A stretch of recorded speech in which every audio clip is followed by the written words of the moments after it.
This week, I traveled to Afghanistan to thank our troops serving far from home and to sign a historic agreement that will help us complete our mission and end the war.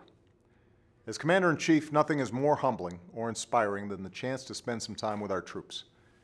At Bagram Air Base, I visited with some of our outstanding men and women in uniform.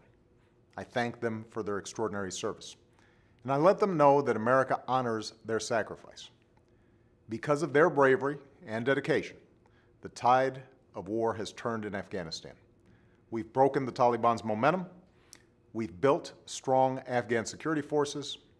We've devastated al-Qaeda's leadership.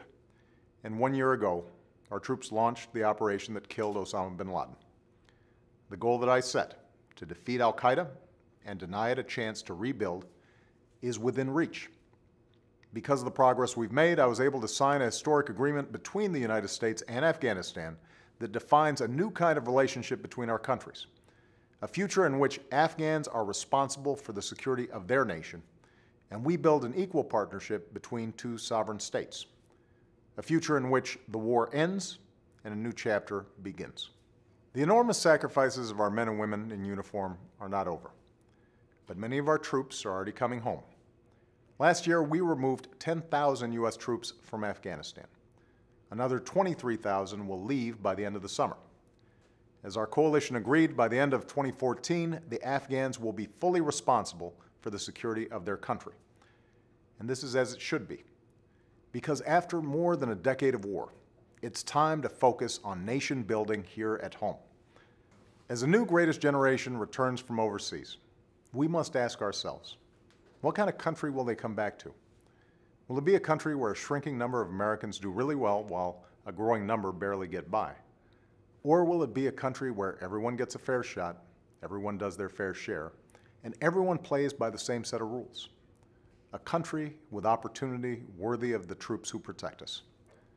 America has answered this question before. My grandfather, a veteran of Patton's Army, got the chance to go to college on the GI Bill. My grandmother, who worked on a bomber assembly line, was part of a workforce that turned out the best products on earth. They contributed to a story of success that every American had the chance to share in. The basic American promise that if you worked hard, you could do well enough to raise a family, own a home, send your kids to college, and put a little away for retirement. Keeping that promise alive is the defining issue of our time, but it means making responsible choices. I don't think we should prioritize things like more tax cuts for millionaires while cutting the kinds of investments that build a strong middle class. That's why I've called on Congress to take the money we're no longer spending at war, use half of it to pay down our debt, and use the other half to rebuild America. Because we've got more jobs to create, more students to educate, more clean energy to generate, more entrepreneurs with the next great idea just looking for their shot at success. We've got to invest in things like education and medical research. We've got to build newer and faster transportations and communications networks. And we've got to secure the care and benefits our veterans have earned so that we serve them as well as they've served us.